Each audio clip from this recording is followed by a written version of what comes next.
Hello, कैसे हो यार तुम लोग?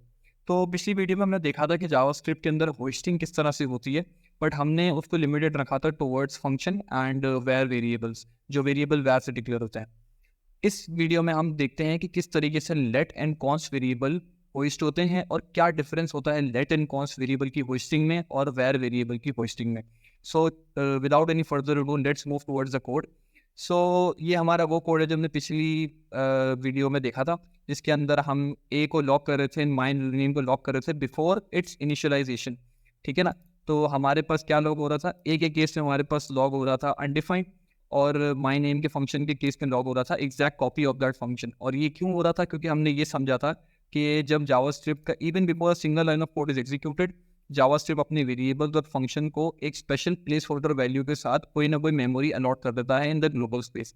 एंड जब हम उसको एक्सेस करना चाहते हैं बिफोर इट्स इनिशियलाइजेशन, तो वो उस वेरिएबल उस प्लेस होल्डर वैल्यू को लॉक कर देता है। एंड आफ्टर इनिशियलाइजेशन उसकी एक्चुअल वैल्यू जो हमने इनिशियलाइज करी है वो लॉग हो जाती है। ठीक है ना? अब यही चीज़ हम देखते हैं लेट एंड कॉन्स्ट वेरिएबल के थ्रू। सो मैं फिलहाल इस फंक्शन को कमेंट आउट कर देता हूँ, एंड वेयर के साथ ही मैं एक वेरिएबल लगाता हूँ, let b is equal to 20, let and const c is equal to 30। ठीक है ना? अब हम इसको यहाँ पर लॉग भी कर, यहाँ पे हम इसको सेव कर लेते हैं। ठीक है ना? अब आप लोग के हिसाब से यहाँ पर क्या आना चाहिए आउटपुट? क्या ये लॉक कर देगा, या ये कोई एरर थ्रो करेगा, या ये अनडिफाइंड लॉक करेगा? क्या होना चाहिए अगर मैं इसको लॉक कर रहा हूँ यहाँ पे? So let's log b over here and let's log c over here.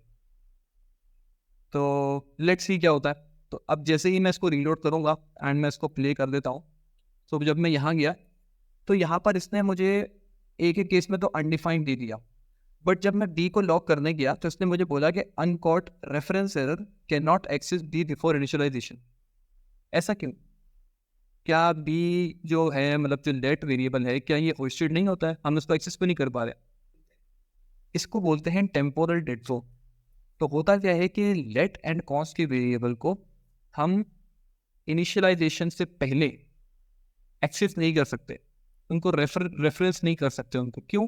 क्योंकि वो एक टेम्पोरल डेड जोन में चले जाते हैं। टेम्पोरल डेड जोन क्या है? Temporal dead zone is the time between the variables are hoisted and a specific value is assigned to them. ठीक है ना? तो अगर मैं आपको बताऊं, जैसे फॉर एग्जांपल, तो जैसे ही लाइन नंबर 1 पर आए हमने इसको रीलोड किया, so you will see that there is a call stack. हमारे पास एक ग्लोबल एग्जीक्यूशन कॉन्टेक्स्ट है, इसके अंदर हमारे पास एक ग्लोबल का ऑब्जेक्ट है। इस ग्लोबल के अंदर ऑब्जेक्ट के अंदर हमें ए तो मिल गया अनडिफाइंड के साथ, बट क्योंकि ए को भी कोई वैल्यू असाइन नहीं हुई है, ए को वैल्यू असाइन होगी लाइन नंबर 4 के ऊपर। बट हमारे पास बी एंड सी कहीं मौजूद नहीं है। अगर आप देखें, बी एंड सी कहीं मौजूद नहीं है। ए तो यहाँ पर मौजूद, बी एंड सी नहीं है। तो ये बी एंड सी कहाँ पर है? अगर तो हम ऊपर देखिए कि हमारे पास एक नया ऑब्जेक्ट बना हुआ है स्क्रिप्ट के नाम से, एंड बी एंड सी जो है वो यहाँ पर मौजूद है। लेकिन अगर आप ये देखें तो यहाँ पर इनकी वैल्यू अनअवेलेबल है।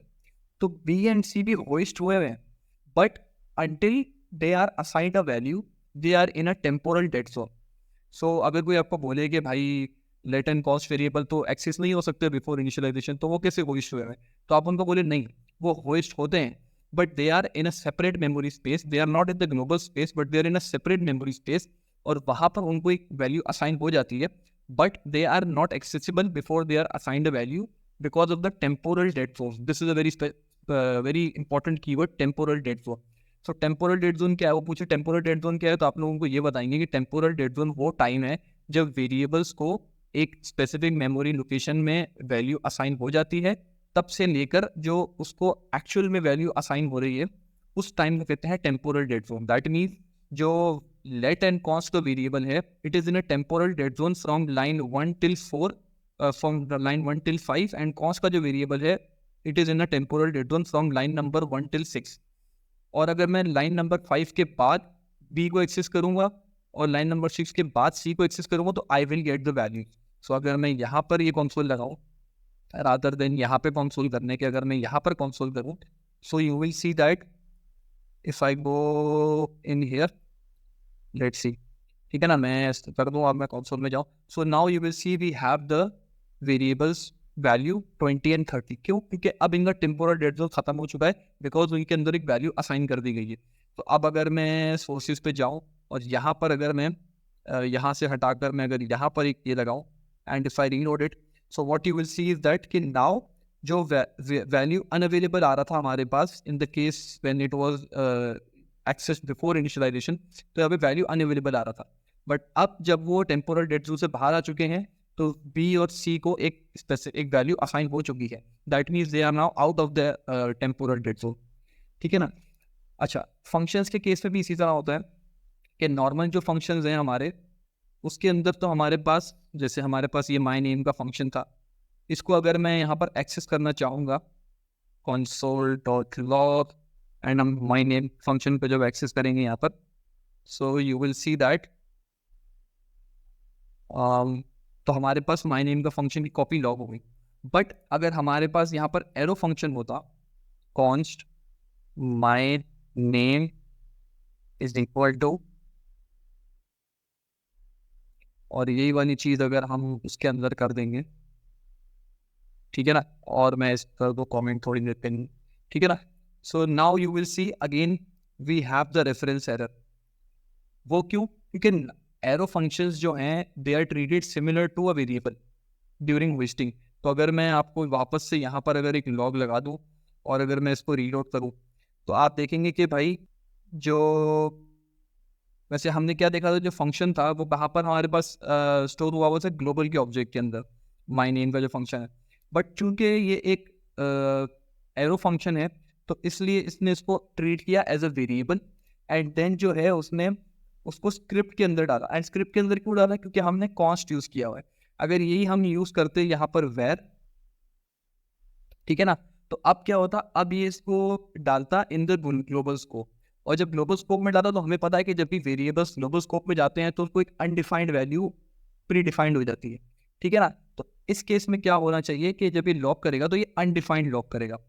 तो मैं इसको रीलोड अगर करूँ यहाँ पर, सो ओके मैंने सेव नहीं किया, सेव करके जब मैं इसको रीलोड करूँगा एंड अगर मैं यस मैं इसको प्ले करता हूँ, सो यू विल सी दैट, ठीक है, तो यहाँ पर देखें अनडिफाइंड प्रिंट हो गया, बिकॉज हमने जो एरो फंक्शन है उसको एक वैर वेरिएबल वैर कीवर्ड से डिक्लेयर किया था। एंड वैर कीवर्ड जो है वो ग्लोबल स्पेस में रहते हैं और जो है उसके अंदर जो है अनडिफाइंड वैल्यू ऑलरेडी आ जाती है। बट कॉन्स्ट जो होता है, कॉन्स्ट एंड लेट जो है वो टेम्पोरल डेड जोन में होते हैं, तो उनको हम बिफोर इनिशियलाइजेशन एक्सेस नहीं कर सकते। बट वैर के वेरिएबल को एक्सेस कर सकते हैं। बट अगर हम इसको कॉल करेंगे ना तो हमारे पास एक एरर आएगा। वो एरर क्यों आएगा? क्योंकि माय नेम अभी अनडिफाइंड है और जब हम अनडिफाइंड को कॉल करने जाएंगे तो वो हमें एरर दे देगा कि भाई ये कोई फंक्शन नहीं है, it is not a function. So you see uncaught type error, my name is not a function, क्योंकि माय नेम अभी फिलहाल अनडिफाइंड है क्योंकि उसके अंदर वो फंक्शन की वैल्यू असाइन नहीं हुई है। जबकि अगर हम नॉर्मल फंक्शन की तरफ मूव करते हैं तो उसके अंदर वो उसको एज अ वेरिएबल ट्रीट नहीं करता, उसके अंदर वो उसको ट्रीट करता है एज अ फंक्शन की कॉपी। जब होस्टिंग हो रही होती है तो उसको एज अ फंक्शन की कॉपी असाइन कर देता है and that is why we get the output for my name. ठीक है, तो this is how differently the let const variable are hoisted as compared to the var variable, and this is how arrow functions are hosted as compared to the normal function for ES5. So I hope इसमें आपको बहुत कुछ नया सीखने को मिला होगा। And if you guys use this word and use this keywords like temporal dead zone and execution context in your interviews, so you are definitely going to impress them and definitely going to crack your interviews. So इस video के लिए इतना ही। Next हम देखेंगे किस तरह से variable scope अपना बनाते हैं, कौन से वेरिएबल जो है ब्लॉक स्कोप होते हैं, कौन से वेरिएबल जो है वो ग्लोबल स्कोप में रहते हैं। So we will see that in the next video. तब तक के लिए अपना ख्याल रखिएगा, स्टे ट्यून्ड एंड मिलते हैं फिर।